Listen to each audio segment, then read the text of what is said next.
Welcome back to Mountain Connections. Right now, we are going to speak with Nexus IT. They have tech tips for us today, and joining Nexus IT is Nerve Park City. We are going to be speaking with Earl Foote from Nexus IT and Todd Astill from Nerve Park City. Thanks for joining us today. Hey, Christine, how are you? Good morning. Happy to be with you, Christine. We are happy that both of you are here. And Earl, right now, you want to talk about the COVID-19 Business Leaders Collective that you are spearheading here in our community. Explain that and tell me why you decided to do that. Sure. I'm trying to figure out where to be on the screen because it looks like I'm kind of falling off the edge. But Todd, I'm gonna defer this question over to Todd. Todd really was kind of the driving force behind this, and convinced me to join him in the fight. So, Todd, do you want to go ahead and answer that question? Sure, thanks, Earl. So Earl and I have been communicating back and forth on social media, and obviously we've been communicating with a lot of other business leaders in the Park City area. And both my wife and I are business owners here in Park City, live in Park City, and are seeing a lot of people in so many different sectors, so many different industries that have been affected by the economic downturn that's a side effect of trying to eradicate this horrible pandemic. And we see on a daily basis the numbers that are associated with hospitalizations and so forth related to the illness, but we don't have a lot of awareness of how people are being affected in their businesses and even in their housing and their health insurance. So we have had people approach us, if we have work, people that have worked for us in the past have done contract labor for us, or even employees that have worked for us in the past, reaching out to say, we know your sector is considered a critical industry, and you're able to operate. Do you have work for us? And as much as we can, we help, but there's so many people out there that are not reached and not able to be supported in this time frame. So we thought, as business owners, we could start to put together some ideas on how we could responsibly and safely reopen some of the additional sectors and get people back to work in this county. Now, obviously, as business leaders, this economic shutdown has directly affected your livelihood, also your employees, your community, really has this incredible ripple effect. So you mentioned that the primary goal is to hopefully safely open businesses as soon as possible. So what are some things that the collective is looking at to make this a possibility?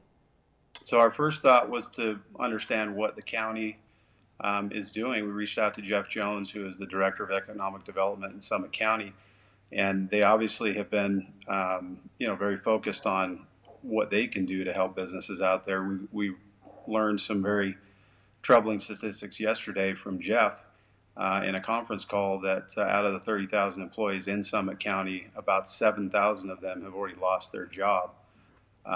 And that's based on their models that, that may be worse. Those metrics may be worse than we anticipate. So our goal is, as business leaders, is to put together our own strategies on how we can safely resume business in some of the sectors that are currently closed down and present those solutions to the county and to even state leaders. We're seeing a push now for a lot of the decisions to be driven from the state capital as opposed to locally in our county. And we know that Summit County and Park City in particular is a very unique community. We have very diverse businesses, a lot of small businesses, and these small business owners often have their entire life savings and their home and all these things tied up in their business. And when they lose their business, they lose oftentimes their home. They can lose their health insurance along with all of their employees. So our hope is to be able to work with the county and other leaders in finding solutions to accelerate the process, to use the things that have worked in our business, because we've been able to operate safely and responsibly, and we've seen the benefit that we bring to the community through this process. And Earl, Christine, yes. Maybe just to talk a little bit about some of the current ideas that have been thrown out on the table, and we're very premature in this. It's really just a couple of days old, but we're talking about how do we implement testing, potentially real-time antibody testing, to figure out if somebody has been infected and is already immune to this, so that they can get back to work. or safe to be in public spaces. We're talking about how do we use PPE without taking it away from frontline workers. In order for people to get back to work, how do we social distance at work? How do we sanitize and disinfect spaces? We're talking about other creative methods to support the local community with directories of currently open businesses or maybe marketplaces and things like that. In the end, Todd and I have been fortunate enough that our sectors, while affected, are not gravely affected to this point. And but we see that there's so many in need in our community, and we don't want the amazing diversity that we have here in Park City of our small businesses and all the cool little shops and cafes and restaurants. We don't want to see that go away, and we want to figure out a way collectively with leaders within the community that we can safely get back to work while protecting human life as well. So the idea and the hope, the objective behind this collective is that business leaders will come together, strategize with each other how economically this can happen, and then get advice from the health professions in our area about the safety to make sure everything comes together in hopefully a seamless way. Exactly. Yeah, we've actually had a number of contributions from medical professionals in our group and made sure that we engage them as well because we need that insight. But I operate in both the technology and the construction industries, and I've seen throughout the construction industry that's continued to operate during this the shutdown for many industries. They've done it very responsibly, very safely. It's been very productive. It's keeping people working, and it's also contributing to the overall economy. And both Earl and I have focused on supporting local businesses. We go out of our way to frequent restaurants with takeout and so forth, and even purchasing gift certificates or gift cards for businesses that may currently be closed but will reopen soon. And if individuals within our community have ideas for the collective, maybe even want to join the collective, where should they go? How can they find out more? I think probably the best way right now, because we don't have any sort of official online presence, is look Todd or I up on LinkedIn and reach out to us there. Of course, you can reach out to us through our businesses, Nexus IT and Nerve on Todd's side. Just call our main phone numbers.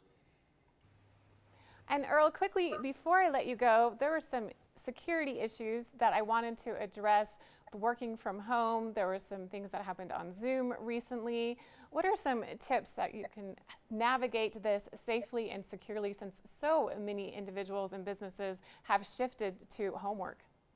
Yeah, we've seen just a massive influx of security vulnerabilities and problems with people working at home and using remote collaboration tools, but particularly Zoom has been very exposed in these last few weeks with lots of security vulnerabilities.